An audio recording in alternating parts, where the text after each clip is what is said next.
நாகப்பட்டினம் நாடாளுமன்ற உறுப்பினர் எம் செல்வராஜ் உடல்நலக்குறைவால் உயிரிழந்தார். அவருக்கு வயது 67. திருவாரூர் மாவட்டம் சித்தமல்லியை சேர்ந்த இந்திய கம்யூனிஸ்ட் கட்சியின் மூத்த நிர்வாகியும் நாகப்பட்டினம் மக்களவைத் தொகுதி எம்பியுமான எம் செல்வராஜுக்கு கடந்த 1ஆம் தேதி மன்னார்குடியில் நடந்த மேதின பொதுக்கூட்டத்தில் உடல்நலக்குறைவு ஏற்பட்டது. இதனைத் தொடர்ந்து நுரையீரல் தொற்று காரணமாக மூச்சுத் திணறல் ஏற்பட்டு மே 2ஆம் தேதி சென்னை மியாட் மருத்துவமனையில் செல்வராஜ் அனுமதிக்கப்பட்டார். இந்த நிலையில் மருத்துவமனையில் சிகிச்சை பலனின்றி நேற்று நள்ளிரவு 1 மணி அளவில் செல்வராஜ் உயிரிழந்தார்.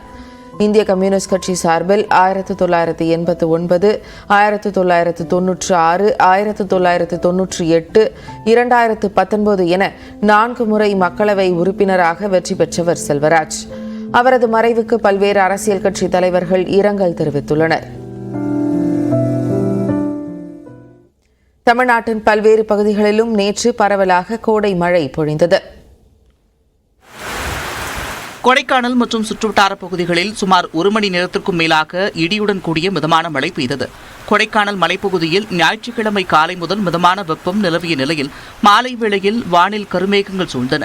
இதனைத் தொடர்ந்து சுமார் 1 மணி நேரத்திற்கும் மேலாக மிதமான மழை பெய்தது. அப்சர்வேட்டரி, அண்ணாசாலை, ஏரிச்சாலை, பாம்பார்புரம், செண்பகனூர் உள்ளிட்ட பல்வேறு பகுதிகளில் இடியுடன் கூடிய மிதமான மழை பெய்தது.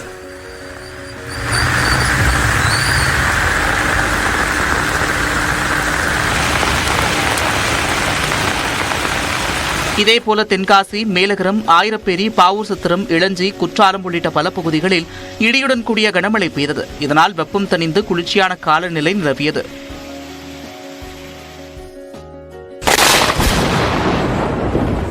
கோவை நகரின் பெரும்பாலான பகுதிகளில் இடி மின்னலுடன் கனமழை பெய்தது. கோவை, ராமநாதபுரம், சிவானந்தா காலனி, மசக்காளிப்பாளையம், பீளமேடு, புளியகுளம், காந்திபுரம், உக்கடம் உட்பட நகரின் பல பகுதிகளில் மழை கொட்டியது. மழை காரணமாக வெப்பம் தணிந்து இதமான சூழல் நிலவியதால் மக்கள் மகிழ்ச்சி அடைந்தனர்.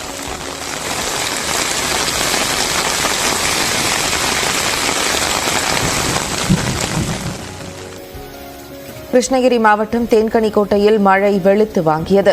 கடந்த சில நாட்களாக கோடை வெப்பம் வாட்டி வதைத்து வந்த நிலையில் மழையால் மக்கள் உற்சாகம் அடைந்தனர். கொட்டி தீர்த்த மழையால் தெருக்களில் மழைநீர் பெருக்கெடுத்து ஓடியது. இதனால் வாகன ஓட்டிகள் சற்று சிரமப்பட்டனர்.